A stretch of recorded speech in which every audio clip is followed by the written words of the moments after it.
Um, yeah, I like to create as little distance as possible between us. Of course, I can't control that in the online world, but everything we've heard this morning is about, in some sense, recognizing that there is no distance between us, that we are part of the same tree of life, so to speak. Then we're all different leaves on this one tree. We all have, our own uniqueness, but we're all part of the same belonging. And it's so easy to kind of reify your own perspective and even negate or even demonize some other perspective. So let's just take a few moments right now, whether you're online or whether you're here in this room. As I said, the room is really the room of the entirety of the world, or for that matter, the room of awareness, which is only coextensive with the known universe. Okay, so boundless. And just dropping into this timeless moment we call now. Fully in the body.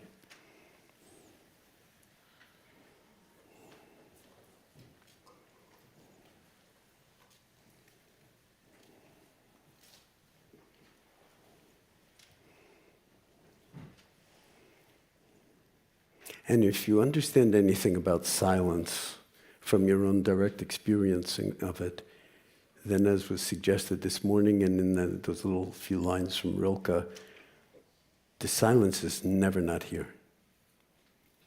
Okay?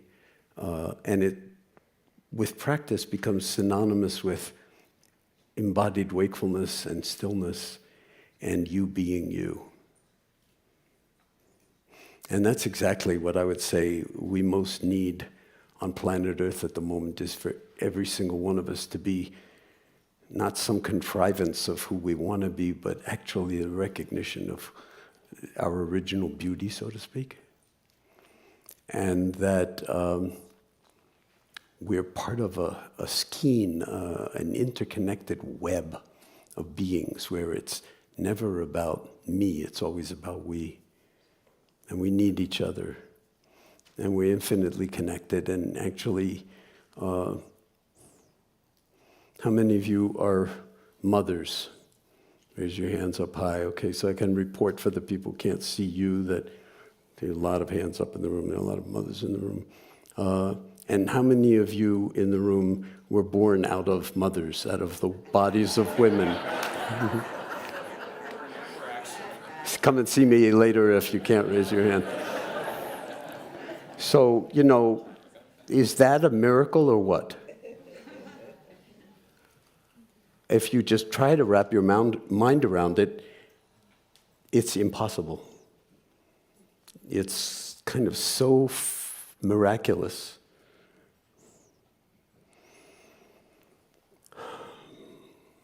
And so we are sort of deeply interconnected in ways that are profound, generationally and in every other way. And we are breathing the same air. And I recently learned from one of my colleagues who's a Zen teacher and also a climate scientist, Kriti Kanko. I used to think that the atmosphere of planet Earth was, oh, that's so nice that I can now see you with the house lights on. I was told that the atmosphere is to the earth the way the skin of an apple is to the apple. It's that thin. But then Kriti said, no, it's like 1/3 of the skin of an apple. It's so thin, so delicate, those 62 miles up to outer space, that we don't recognize how amazingly stable and dynamical this Earth system is to keep us alive, and how miraculous it is to actually be here, And if you go up to the International Space Station or to the moon and look back at the Earth, you don't see a line between the US and Canada. So that could really propel Trump into, in some very dangerous ways. But you don't see any lines at all. There's no separation, okay? It's one Earth, and we all belong, and we all have something to contribute. And I love the way Jack and Vivek, in their conversation, really brought out how amazing it is to be alive, to have the one human life, and then to be able to actually connect in some profound way as an antidote to one's sense of separation and loneliness. Because there's a certain way in which no matter how well people know you, they can only know you so much. And we're a mystery to each other, even if you've been married to the same person or your children. I hope they're still a mystery to you. That's part of the beauty, is where does this come from? And even if you gave birth to them, where does this come from? Because who are you to even think that you didn't design the whole thing to give birth? I mean, it's so profound. And then how many of you remember when you were in, I guess, junior high school, or maybe even in, probably 6th grade or junior high school, how many of you had in your classroom a periodic table of the elements up in the front of the room? Raise your hands up high so I can, everybody. Okay. I've been thinking a lot about the periodic table of the elements lately. Because we are walking periodic tables. Of course, those stuff in the middle, where you have the things on the both ends, and then you have all that stuff in the middle, those are the rare earth elements that we want to kill over. Okay? But when it comes to the somebody must be home. When it comes to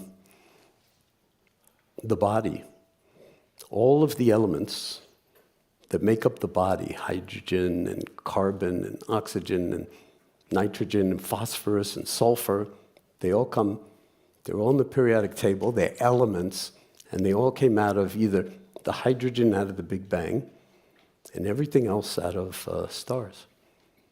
Mostly when the stars explode, because it's only when they explode that the energy gets high enough that you can put neutrons and protons together in larger numbers and come up with, say, calcium bones. So we are these miraculous beings that come literally out of 13.8 billion years of evolution since the Big Bang. And we have this one little planet at just the right distance from the sun to not be Venus and to not be Mars, with an atmosphere that's 1/3 of the skin of an apple in thickness compared to the apple, with no lines between any of the so-called societies on the various continents. And we have a history of being able to create some of the most beautiful things in the world, in all the museums and the concert halls and everything else, and the architecture in cities like San Francisco.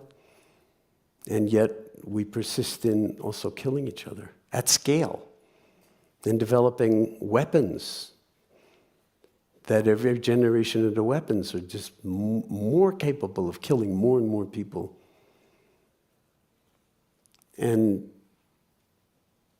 And that's a very lucrative business to be in if you're a capitalist, because if you're supplying weapons, either to Ukraine or to Gaza or anything else, and they're being used, you need to resupply them. So if you're in that business, I mean, it's like, I don't want to say it to die for business, but it's, because it's a killing business.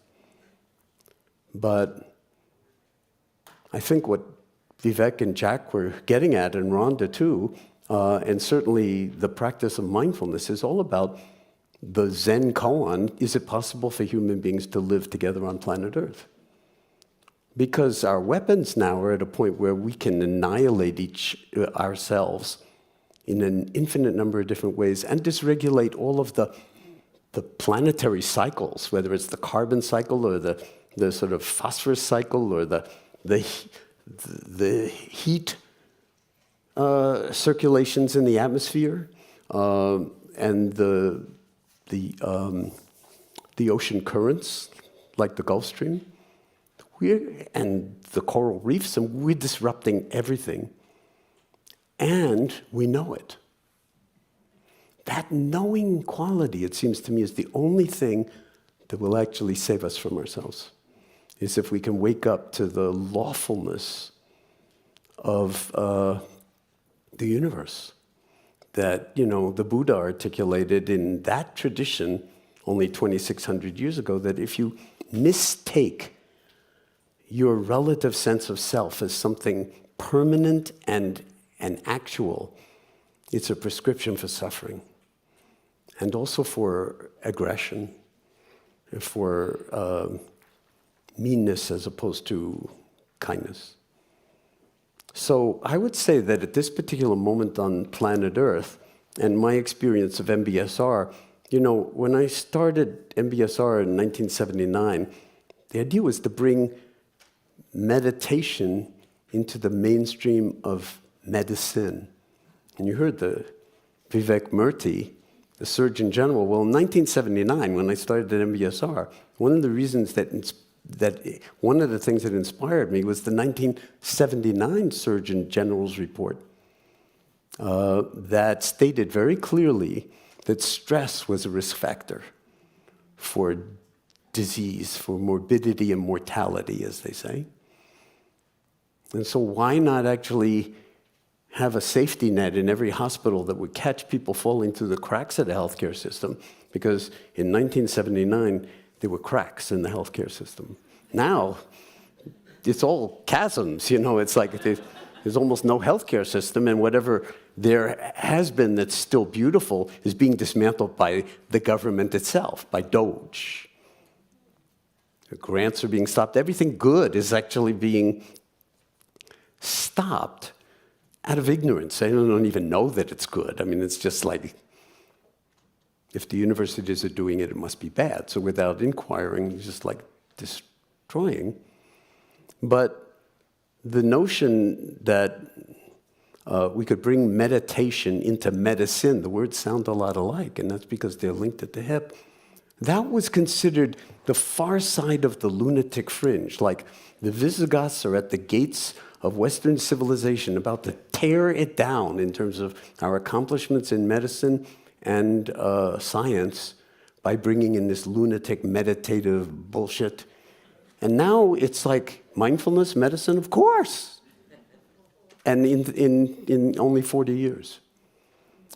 And I would say that, it's just a kind of test case of what might be possible, because now it's moving into education. It's moving into all sorts of different domains. What the it is like, I'm using the it to refer to mindfulness, but mindfulness is human awareness. And human awareness is not something you have to get. It's something we're all already born with. The problem, the challenge is access. Okay? A lot of time we don't have access to the present moment, whether it's Vivek talking about it, or whether it's Jack talking about it, or whether it's Rhonda talking about it, or me talking about it, because the present moment really needs to be realized, recognized, and embodied. And that's what mindfulness is all about. And there are an infinite number of ways to find the doors. And different doors, lots of different doors. Same room, one room. And it's the room of the human heart, that the word mindfulness, in all Asian languages, the word for mind and the word for heart's the same word. So if you're not hearing heartfulness when you're hearing mindfulness, not understanding what is really being pointed to. So I will just say a few more things, and then I want to just get into dialogue. And the thing I want to say is, in terms of the possibilities for humankind on the planet, I have scanned the horizon, and I don't see an awful lot of things that could actually do the job, that are up to the job, aside from this scientific recognition by the historical Buddha many years ago that's also related to Socrates and Aristotle and everything else, but a recognizing the profundity of human awareness and that there's a kind of lawfulness. If you believe in the story of me, it's a prescription for suffering sooner or later. And that me is isolating, and so loneliness comes in because, like, I need to privilege myself. So people often ask me, well, Jon, if you could just put in one sentence what I need to remember about all this mindfulness stuff,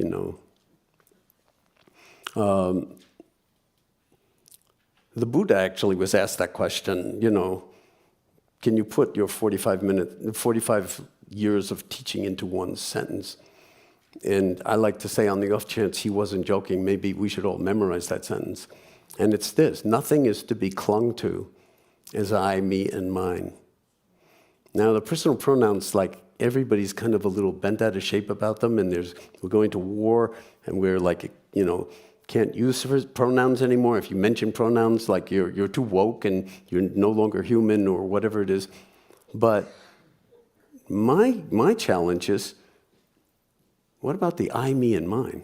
Okay? Those pronouns are really suspect. Never mind about other pronouns, but the we is very important, but the I, me, and mine, investigate it. And his response was, nothing is to be clung to as I, me, and mine. That's encapsulates the entire teaching. If you see me, I, me, and mine, and you're identifying with it as like, you're wrong. Okay? It's a form of ignorance, and you're then creating separation needlessly and not recognizing that you belong in the periodic table, that the periodic table is in you, that we are all part of this larger emergence. And it's very, very transient. That, the dinosaurs ruled for, billions of years, and they're gone. And then the little mammals give rise to us. But who knows how long humanity is going to be around, especially with, sort of like we have Stone Age minds with nuclear weapons. Okay? And what we need is, minds for this moment. And we actually have them, but we have to cultivate access to those minds, hearts. And that's why I use the word mindfulness as a kind of umbrella term for the Dharma, or for this deep wisdom of how we govern ourselves, how we conduct ourselves to maximize beauty and connectedness and well-being and minimize suffering and harm. And when we practice individually, then our lives can be much better and healthier, as we've been proving in the science of mindfulness, in the whole domain of neuroscience and clinical psychology and so forth. But on a much larger level, the we of humanity that doesn't differentiate between Canadians and Mexicans and Americans and, Israelis and Palestinians and all of those ways in which, and even Russians and Ukrainians and on and on and on, that we're like us and them, and when we go to war with them, because otherwise we're going to... This is all about the personal pronouns. A sort of self-identification that's wrong from the beginning. I mean, every culture has its beauty. So let's not negate the beauty. But there's no need to protect it, because the beauty is everywhere. And what would it require to see that? Waking up. Simple, not easy. But if mindfulness has in 40, 45 years moved this far into the world in the West, It's only 5,000 years old in the East. Imagine if China woke up to its own 1,000-year history of Chan from the Tang and Song dynasties. Second to none in terms of its depth on planet Earth. Imagine if China woke up to it. Much more likely that China will wake up to that than we'll be able to deal with our measly 50 years of mindfulness on this continent. But who knows? Because none of it's linear and none of it's predictable. And all of it depends on us. So that's why I pointed out that earlier that, what brought you into this room is precious. Even the Zoom room, okay? Because it's the same. I love being on Zoom. I absolutely love being on Zoom because we're all in the same room, and the room is the size of planet Earth. People in every time zone. And they're staying awake even at the middle of the night. Why? Because this matters. This that's hard to put into words, that sometimes just looks like this, but that sometimes looks like a hug. Or seeing the pain in the other, and instead of turning away, turn towards. Whether it's your own child or whether it's a neighbor, as Vivek was pointing to, that we need to reach out and be more relational. Excuse me for a sec. So often reporters will ask me, John, okay, talk about mindfulness all the time. Just give me what is mindfulness in one word. And I have a whole lot of responses. I have several one-word responses. But one of them is relationality. Relationality. Everything's connected to everything else. That's why I brought up the periodic table. It doesn't get more fundamental than atoms. Elemental stuff that's somehow made to this. This is an unbelievable miracle. And it breathes, as I would say, even when you're asleep. You don't need to worry about it. I often ask groups of people, how many of you are breathing? And everybody say, yeah, I'm breathing. I can get with that. I'm breathing.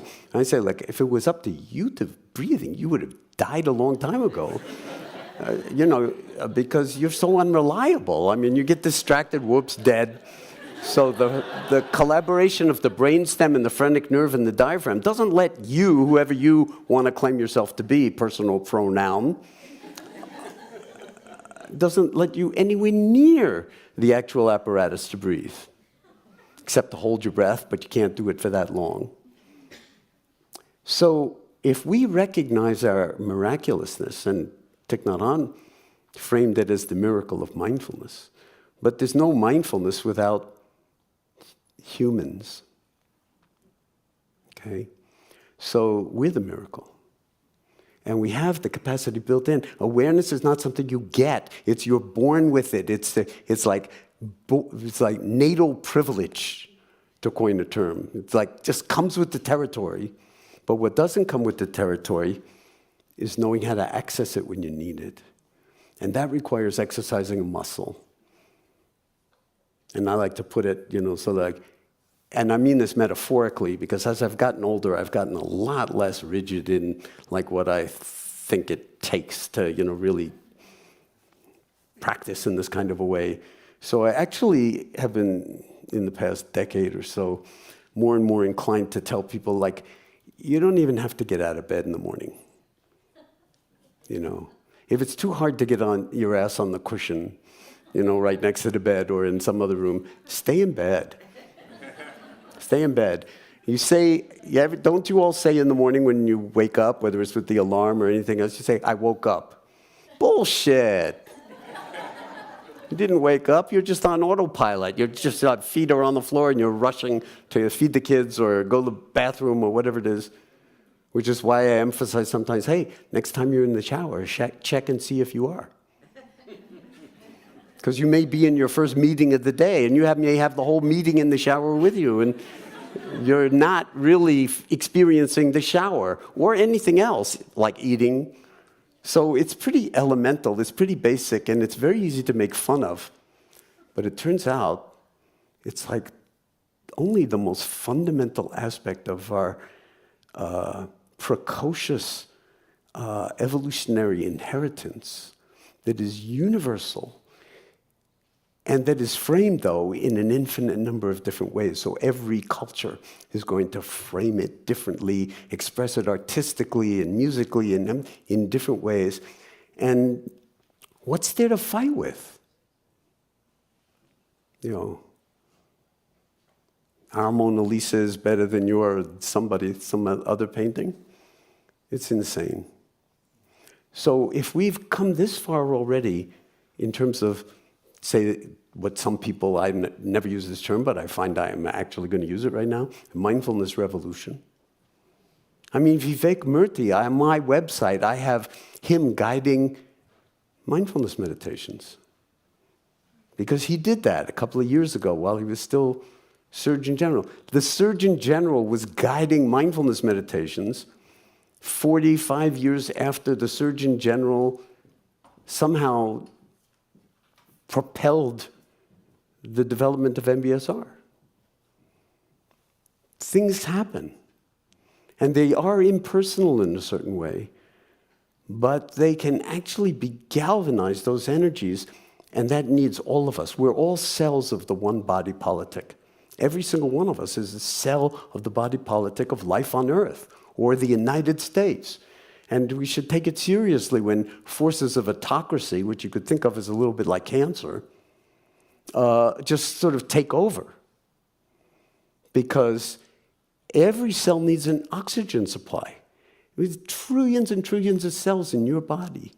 And every single one of them needs an oxygen supply. You say, well, you know, you cells, you don't look the right way. Well, you're not going to get that much oxygen. We're going to keep all the oxygen for ourselves. How long do you think you would last? Not long. And it's the same with the body politic.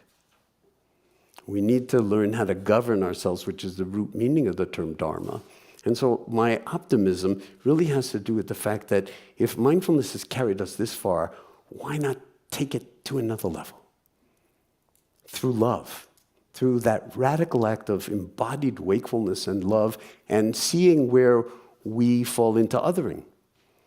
And then not just write ourselves a restraining order, but actually extending ourselves beyond the limits of who I am or what I do, which are figments of our own story of me, and build a bigger story, and soon the story of no story. Okay? No more me. No more I, me, and mine. Except relatively speaking, you know. You remember the story of Nasruddin, the great Sufi sage, and he went into the bank one day to cash a very big check. And the bank teller says to him, in the days when there were banks and bank tellers and stuff like that, this is way before ATMs, and said, Mr. Nasruddin, this is a fairly sizable check. Can you identify yourself? And he pulls that, you know, he's wearing full-length kaftan robe and stuff like that. He pulls a hand mirror out from inside his robe and, yep, that's me all right.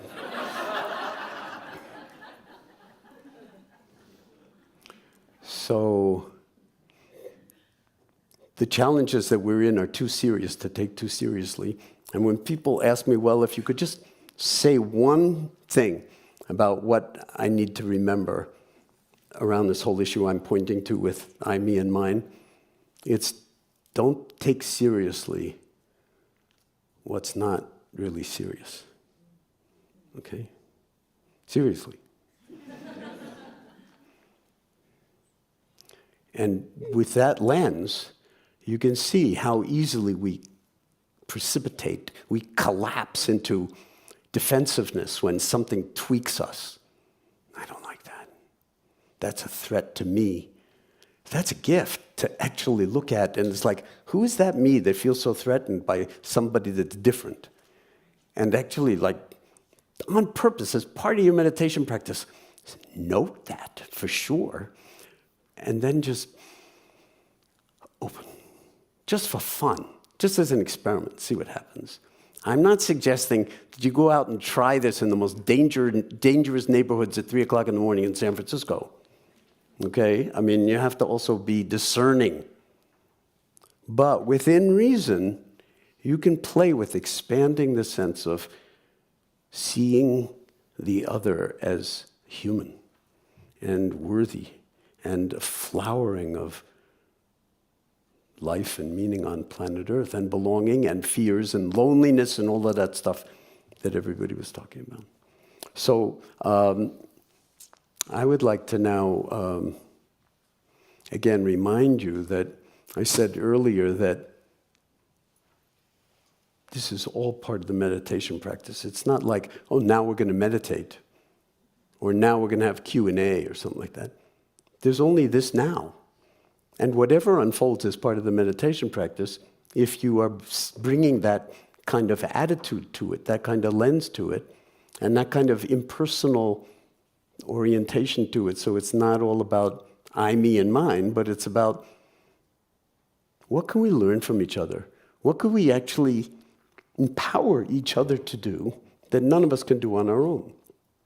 And I think that's the koan for the present moment for the United States. Some people are have left the country already. Timothy Snyder and Jason Stanley, both Yale professors, they're gone. And one understands why, because they've been so out there with their voices, that the targets in a certain way. And what's going on in this country is extremely scary, extremely dangerous. And yet we can't all leave the country. So in a certain way, what we have to do is we have to be the country. And we have to be the country in a way that doesn't turn half of the country into the enemy, because that's called civil war, whether it's in your mind or whether it results in something like that. So it's almost like we couldn't ask for better teachers, whether you call them Republicans or Democrats. You watch what everybody's doing, and you see this is not the way it needs to be done. And there are voices out there that are trying to meet the moment. And it's very challenging, including the presidents of all these universities or law firms or whatever, where they don't know so much education, and yet when you're asked to stand up and be real, a lot of people fall into fear. And then what's the big deal? You know so much, you can't function.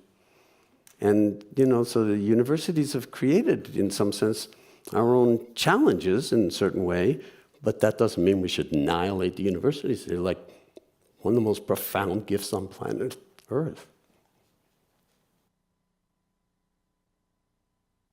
So, a microphone has been set up here, and I am a very big advocate of dialogue, of deep inquiry, where we listen to each other rather than just one sage on the stage, so to speak, as they say, sort of pontificating, but where we really are in dialogue, not discussion. Okay, the word discussion shares the same root as the words percussion, succussion, and concussion. Okay, so to give you a little flavor of discussion is like, yeah, let's bang our heads together around the table and then see what comes of it. Whereas the word dialogue really is an embodied form of deep meditative listening, where when the I comes up and says, I don't like what that person's saying, you investigate that as opposed to negating the other person. And that's a kind of group meditation, and we could do that as a country. We could do that as a society. We could do that. We could govern ourselves differently. The cities could govern themselves in better ways and say, where are the areas of toxicity? And there are plenty of areas of suffering and toxicity in San Francisco, not particularly right where we are now, but a few blocks from here, Desolation Row. And no one knows how to handle it. And not just in San Francisco, but in everywhere. It's like not enough blood supply. If it was your liver, that would not be good, right? You'd need to address that problem very quickly. If the liver goes, everything goes. So in that spirit, let's investigate and inquire together by listening deeply to whoever stands up at the microphone. And very often the questions are more important than the answers. So again, it's not like I'm going to necessarily respond in a way that's going to be satisfying, but I will attempt to at least hold the space, and we'll listen deeply together, and that will be part of the meditation practice. Just listening and not necessarily having to fill the space with satisfying answers, because as my old Korean Zen teacher, Sung-san Sonsanim, used to say, the most important aspect of awareness is not knowing, and knowing that you don't know. And he was, he never really learned English, so his English was fantastic because he never bothered to really learn it. So he came up with all these original ways of speaking, and he spoke about that as don't know mind. Only when he acted it out, he did it like this. You'd ask yourself, he taught us, ask yourself the question, what am I or who am I? It's like a Ramana Maharshi famous question, or Zen question, what am I or who am I? But he didn't just say, what am I? He did it like this. What am I? And he'd get a very quizzical expression on his face. And then he'd go, don't know. Don't know. And then he'd say, you keep this don't know mind. And so there was a reporter who was into Buddhism on the New York radio named Lex Hickson. And Lex Hickson was interviewing Sansanim at one point, and he said to him, Sansanim, I love your teachings, but there's one thing I just don't understand. What is this donut mind you keep talking about? And without missing a bit, Sansanim said, oh, wonderful, donut mind, nothing in the middle, just air. So, please, come to the microphone and speak. You can point it down. I think it will point down towards your mouth. Yeah. Thank you. So I recently read a book called When We Walk By Kevin Adler that refers to homelessness or unhoused as really relational poverty. And something to which we all actually could do something and are currently actually contributing to the problem. Yeah. And it arose in connection with what you were talking about. In what arises in my mind right at this moment, he's being put down right and left. But Jimmy Carter actually spent most of his life after his presidency trying to address that. And there are ways to do it in civil society. Yeah.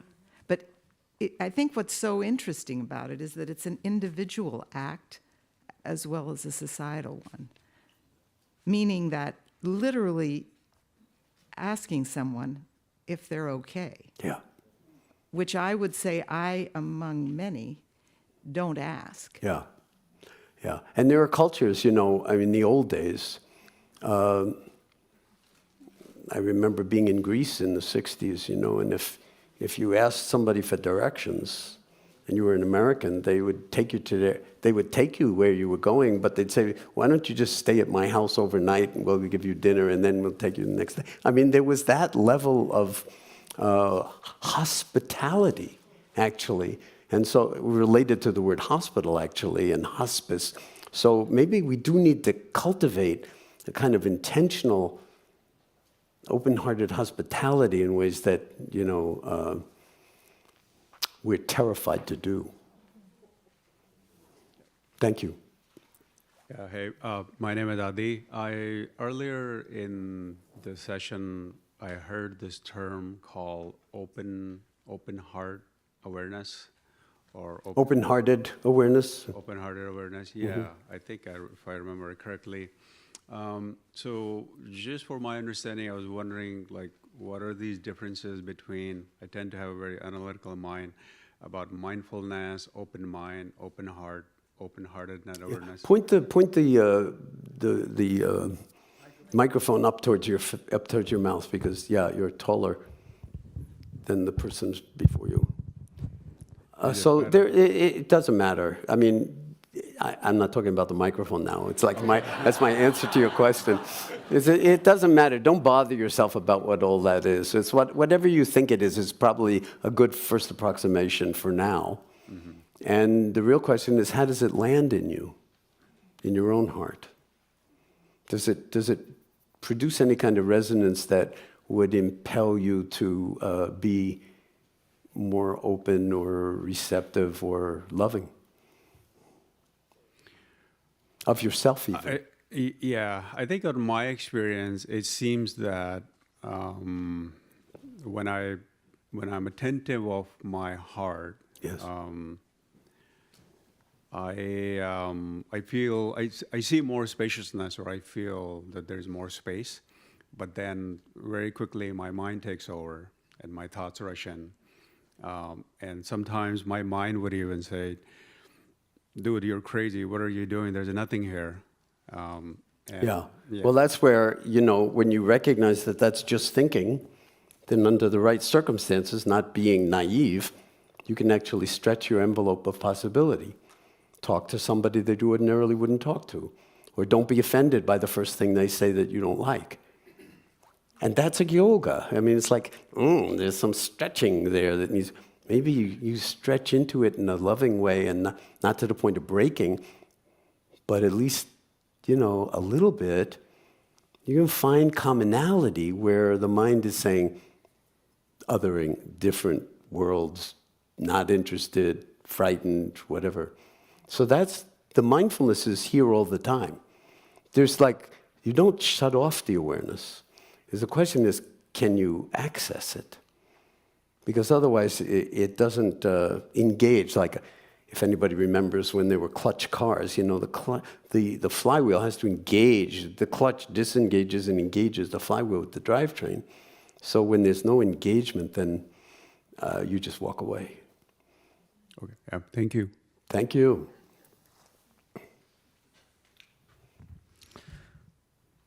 My name's Joshua, and I felt this question just kind of coming up in my heart, like percolating up as you were speaking. So I'll try to phrase it in as honest a way as I can. My question is around encountering and seeing through I, me, and mine. And my own journey in this city, I've been away for about 5 years, and my 7 years here was so suffused with that passion to make myself something worthwhile, valuable, literally to build a valuable company. And I was going through Y Combinator, and Sam Altman would tell us, whatever you have, 10x it, 10x your expectations. Like, just push it to the max.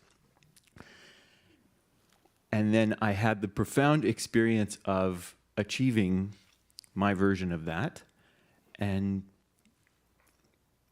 it was terrifying because I had no meaning anymore. It was like I saw through it. Wow. And I'm back now after having a long hiatus of doing inner work, of sitting. And I see how much energy there is early in life to do that. It's a natural human thing. Carl Jung said the first half of your life is to build a self. And then now you have to turn around and you have to dissolve it. You have to dissolve it. So I have this passion to work with that natural human energy, but I don't know how, without saying, just forget all the I, me, and mine. But when I was in my 20s and 30s, it was just a burning fire in me. And now I'm like, how do I turn around and just say, no, I can't just say it's all one, it's all good. It's a developmental arc. Yeah. In a certain way. As an elder, how do you help the Thanks for younger noticing folks that to I'm do an elder. Yeah, I don't know. If you live long enough, that's what they project onto you. I'm teasing, of course, because, that's part of my own work is kind of gulping and realizing, I'm turning 81 years old. How the hell did that happen? So, what you're bringing up is huge. I mean, and I really bow to you for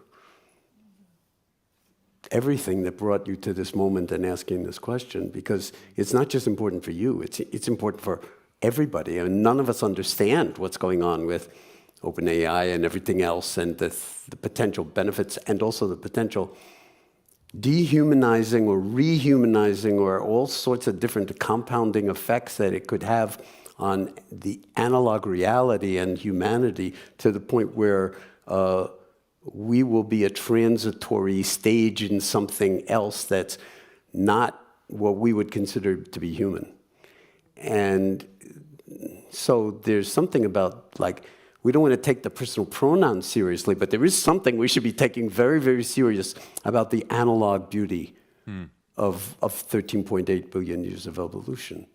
And how you thread that needle is a kind of unique karmic challenge that you being you and having what I hear you saying is been fully engaged in that and then moving away from it and now being back, you have some kind of karmic assignment inevitably associated with that that you might not know, but that you're the only person on the planet that could do it your way, if you knew what your way is with the your in quotes.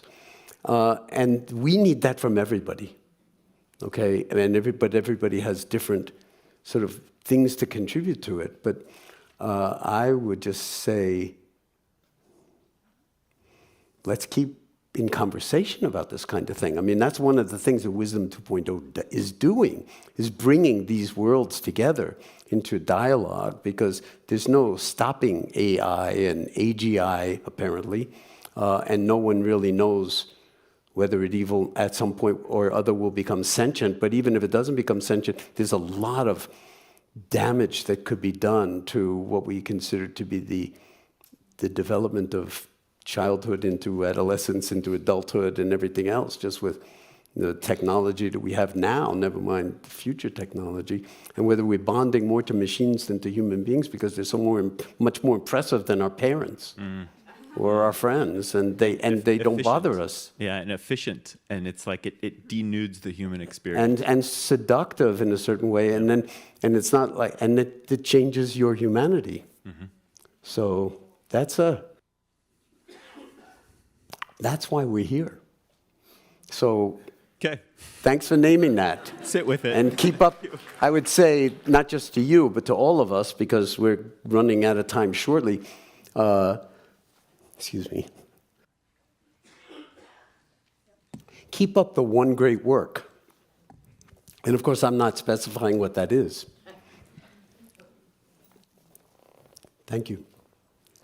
So I think a lot about paradox. And when I think about the reasons I go unconscious or I lose access to my awareness, a lot of times it's shame, it's self-othering.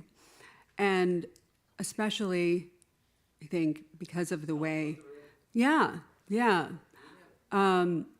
because of the way we are all increasingly relating or sharing ourselves with each other and with the world with these kind of, like, I don't know, with hashtags and avatars and brands. I think the desire for connection, the deep desire for connection, and the fear of being, I think what Vivek was talking about this morning, this fear of being either misunderstood or perceived as inadequate, can eclipse the courage and that deep desire to want to connect intimately, or even that deeper knowing of interdependence. So and I think it's the nervous system. When we're in fear of rejection or being excluded, we revert to that more primal sense that wants to defend or armor. Right. And so I'm really curious about how to, both within myself, with the people I work with, and in a way where, I guess, amplifying inner disarming becomes contagious. Like, what does it mean to acknowledge that vulnerability, that I-ness that is very much present, I think, that is as much inborn, that sense of, I am deeply interconnected with you, but I'm also separate and alone. And I want to be able to bridge that gap, and I'm wondering how you're perceiving me and vice versa. Like, how do we hold space for both and acknowledge both? Well, the nice thing is that awareness is that space, so you don't need to worry about whether you have the capacity to do it. Just hold but it in the awareness. access to the awareness, though, that can go like this. Access is actually easier than you might think. You know what it requires? Attention. What? Presence. Attention, presence. And how does the attention have to come about in the present moment when things are complicated? Well, intention and embodiment. And remembering. Yes, yes. Okay? You got to yes, remember. Yes. Sorry about this. I have this kind of chronic sinus thing that sometimes. Awful. How dare you? Yes, how dare I? It's a sign of my elderhood. So, so I'll choke my way through the rest of this, but or it'll just dissolve. But no, this is again. It's like this is really the curriculum. Yeah. This is the curriculum. And so it's more the questions are important, much more important than the answers. Yeah. And we need to share the questioning.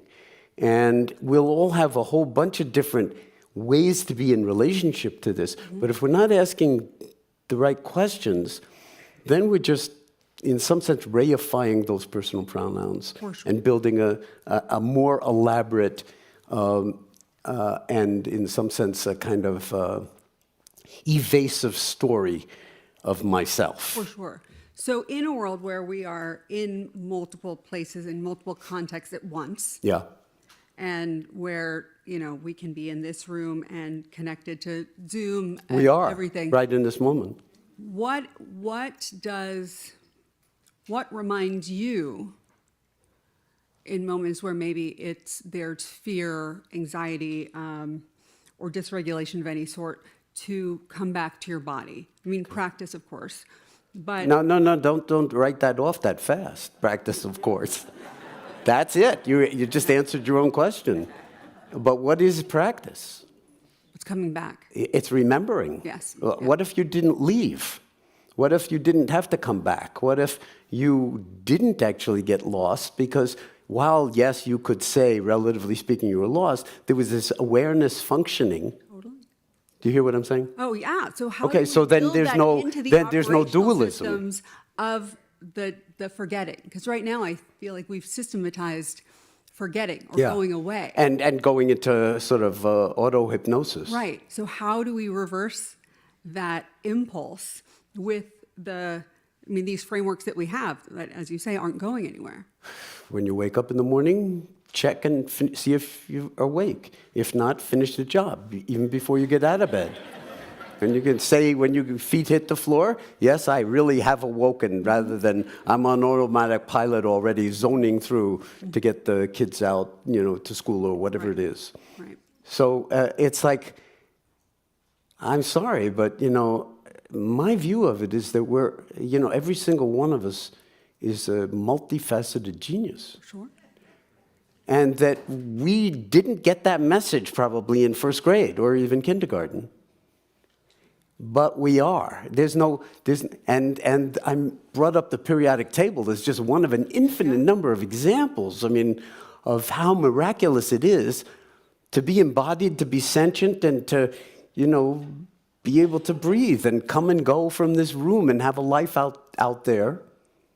It's like, and it's impermanent. You're seeing somebody at the sort of other end of it. It doesn't last forever, but our conceit is that but not now. But if there's only now, then in a certain way, on my PhD thesis for MIT in molecular biology, my thesis defense had about 8 or 9 people, only one woman, all full professors, some from Harvard, some from MIT, and maybe 2 or 3 Nobel laureates in the room, but heavy-duty people. And on my thesis, the first page of my thesis after the title is a one-liner. I don't even know where I got it, but I wrote, because it was such an ordeal to get that thesis done, "He who dies before he dies does not die when he dies." And so, here I am walking into this room to defend my thesis, and they said to me, "Well, John, What is this? He who dies before he dies does not die when he dies. What is that? And I said, do you really want to know? And we spent half of my thesis defense on that one question. Seriously. So this is kind of the curriculum in a certain way. Nobody escapes death. But the question is, and Oprah once asked me this, on live TV, under, at her home, under some amazing live oak trees with the 3 giant television cranes and everything else, and she slips in this question in the middle of a whole other dialogue we were having. And she says, John, what do you think about life after death? And I said to Oprah, I don't really, have any concerns about life after death. My question is there life before death? And that's a really worthy question to be asking ourselves, not necessarily in words, but moment by moment by moment. Who am I? Where am I? Am I in touch with my feet walking even? With the air on my skin? With the look on my child's face when I wake them up in the morning or when I put them to sleep or when they're frightened or whatever it is, or my partner or spouse or just the air coming off the bay. And so then you're actually switching what the neuroscientists call your default mode from one. We didn't talk about like what happens when you put someone in the scanner and tell them not to do anything, but they go into this like very heavy activity in the midline of the frontal cortex, which is called the default mode network. You default to the story of me, starring me, my laundry list, what I have to go shopping for, whatever. That you're told not to do anything and you just fall into that story. But meditative awareness can actually shift the default mode to wakefulness. Then there's no place to go. As they say in the Heart Sutra, there's like fundamental Mahayana, Prajnaparamita wisdom. Wisdom beyond wisdom, no place to go, nothing to do, nothing to attain. So that's why in the guided meditation this morning, I said, don't try to find some special state. You are the special state in this moment, and the state is never permanent. It's always impermanent, so it's changing constantly. But what's enduring is the awareness. And it's impersonal, it's not yours. So I try never to use the personal pronoun associated with awareness. It's really hard. Really hard to do that. But I'm trying to just give you a flavor of how you could... the groundless uncertainty and Exactly. softening into not knowing, which the reflex is to want to grab on, to hold on to something, Exactly. and to know. So... Now they're telling me that I'm already over time for 2 minutes. Thank you so much. But thank you so much. That's fabulous. And then, do we have time for another couple of questions here? Or was there going to be a break after me? Or do we have to move on to the next thing? Someone just come out and... Do you want to do 1 or 2 more? 1 or 2. I would like to if it's possible. I'd like to spend the whole day here with you. But okay, go for it. My name is Manuel. I am a politician. I'm an elected official in Silicon Valley, and I work with the dynamics of disruption on an ongoing basis. Yeah, I'll bet. Just the eruption of human sentiment and what I've learned along the way as my meditation practice deepened over the decades is to bring a stillness in the midst of dynamics of that nature and to not listen with my thinking mind, but rather with my being and with my body and with my heart and soul and spirit.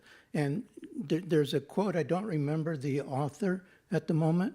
There's a quote that says, from conflict to paradox to revelation. That's the divine progression. And the Zen master Suzuki said, if it's not paradoxical, it's not true. And all of that works in a way to, like, I actually welcome when things get disruptive, because I think life is wanting to actually bring something forth that isn't seen yet, isn't revealed yet. And when I look at what's going on nationally, I can't figure it out. This thing is upside down in so many ways, and all it tells me is to become more still and to listen to the subtle and to the unknown. And I trust I trust the unknown. It has constantly revealed itself to me at a depth and a level that I could never figure out on my own. You should start a school for politicians. I mean, we need more people like you. Holy cow. I'm actually writing a book for politicians and for others. You know, it's called The Reconciliation of Love and Power. I bow to you, my friend. Thank you. Yeah. That was beautiful. Okay. Do you have a comment for me beyond? I already said it, you know. Just deep bow to you. That is absolutely beautiful. I mean, I don't have anything to add. I just want to applaud. I actually think that politics brings life more intensely. It's a convergence of humanity where it's living and breathing. And if you're open to all of its cross currents, it will continually. What you're talking about is mindful, heartful politics. Yes. Okay, so that's how we govern ourselves. That's pure Dharma. Yeah. And that's what the world needs on a global scale. Local scale, intermediate scale, global scale. Yeah. Can humanity as a species wake up to the name we gave ourselves, Homo sapiens sapiens, which means literally the species that is aware and is aware that is aware. Exactly. So awareness and meta-awareness, not cognition and metacognition. Yeah. So Okay. this is fantastic. Thank you. Ahua, as they say Okay, in we'll take Spanish. one more, and I'm afraid it will have to be one more because I'm not in control of the universe. Hi, John. My name is Puent. I have a question about, as elders, guidance for mindful grieving. There is so much for the young people coming in as well. There's so much grief that's, and how to process it properly.